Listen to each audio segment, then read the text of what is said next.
Olá! Hoje a gente vai mergulhar num tema super complexo, mas muito urgente: a crise da fome na África pós-colonial. Mas para entender de verdade o que acontece hoje, a gente precisa voltar no tempo. Precisamos desvendar umas raízes históricas bem profundas que muitas vezes ficam de fora da conversa. Vamos juntos quebrar um pouco a narrativa que sempre contaram pra gente. Para começar, essa citação já diz praticamente tudo, né? A fome não é um desastre natural, algo inevitável que simplesmente acontece. Ela é, em grande parte, o resultado de um processo histórico. É uma questão de justiça e de autonomia que foram, sistematicamente retiradas. E é exatamente por aí que a gente começa. A busca por justiça hoje tem que passar pelo passado. Para entender a crise atual, a gente precisa encarar de frente uma história que muitas vezes chega pra gente distorcida, ou pior, que é simplesmente apagada. E essa conexão que a gente vai fazer aqui. Vamos explorar como a jornada do continente, desde seus impérios super antigos até hoje em dia, foi moldando essa crise alimentar que a gente vê. Não é uma história simples não, mas é fundamental para a gente entender o cenário completo. E agora, a gente começa com algo que, talvez surpreenda muita gente. Antes de falar de escassez, a gente precisa falar de um passado de muita riqueza, de muita inovação e de autossuficiência em todo o continente africano. Dá uma olhada nessa linha do tempo. Por milênios, gente.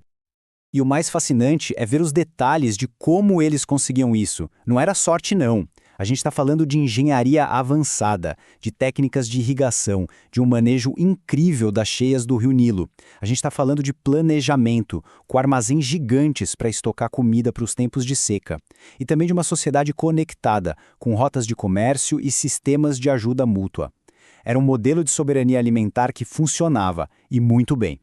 Então, o que foi que aconteceu? Pois é, a gente chega agora no ponto de virada, na grande ruptura que mudou completamente o rumo da história africana, a chegada do colonialismo europeu e o seu impacto que foi simplesmente devastador. E esse quadro aqui deixa a transformação muito clara. De um lado, você tinha os sistemas pré-coloniais, focados em diversidade, implantar de tudo um pouco, para garantir a comida de todo mundo. Do outro lado, o sistema colonial chegou impondo a monocultura.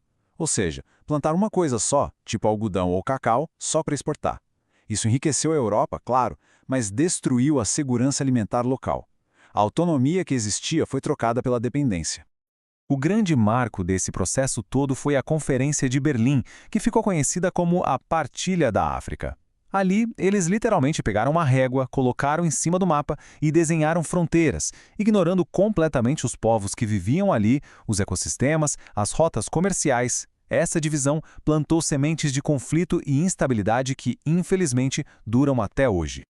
Agora, vamos avançar um pouco no tempo, para a era mais moderna. O problema é que, mesmo depois das independências, aquele legado colonial continuou pesando, sabe? Ele foi alimentando uma crise que acabou se tornando estrutural no continente. Então, o pulo do gato é entender esse efeito dominó. A economia que dependia de uma cultura só deixou os países vulneráveis. A instabilidade criada por aquelas fronteiras artificiais acabou levando a guerras civis. A dependência do mercado externo e a globalização só aprofundaram esse foco na exportação. E, para completar o cenário, as mudanças climáticas hoje pioram tudo, com secas e inundações mais fortes. Uma coisa foi puxando a outra.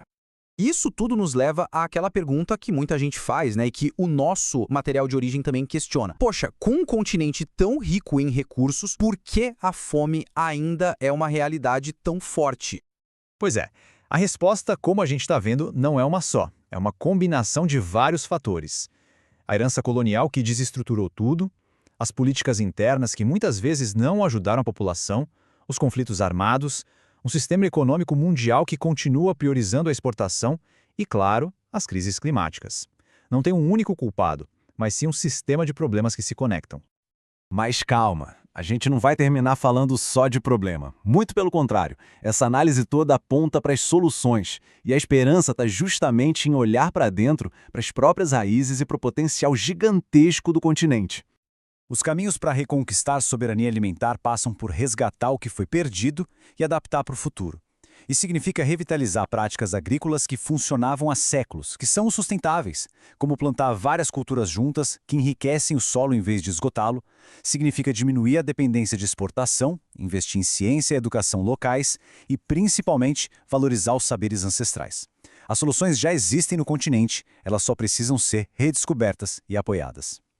E essa é a mensagem final. a conclusão inevitável de toda essa jornada histórica.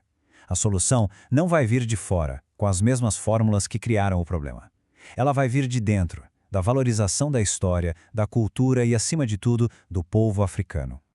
Então, como a gente pode ajudar? O primeiro passo é mudar a narrativa. É continuar aprendendo sobre a história riquíssima da África e compartilhar esse conhecimento para que mais pessoas entendam a complexidade por trás das manchetes. Para quem quiser ir mais fundo, siga um trabalho incrível do Africana História, que foi a nossa fonte para essa análise. E claro, se você curtiu esse tipo de conteúdo, se te fez pensar, se inscreva aqui no nosso canal. Juntos, a gente pode promover uma compreensão mais justa e apoiar um futuro onde a África seja, de novo, sinônimo de prosperidade e soberania.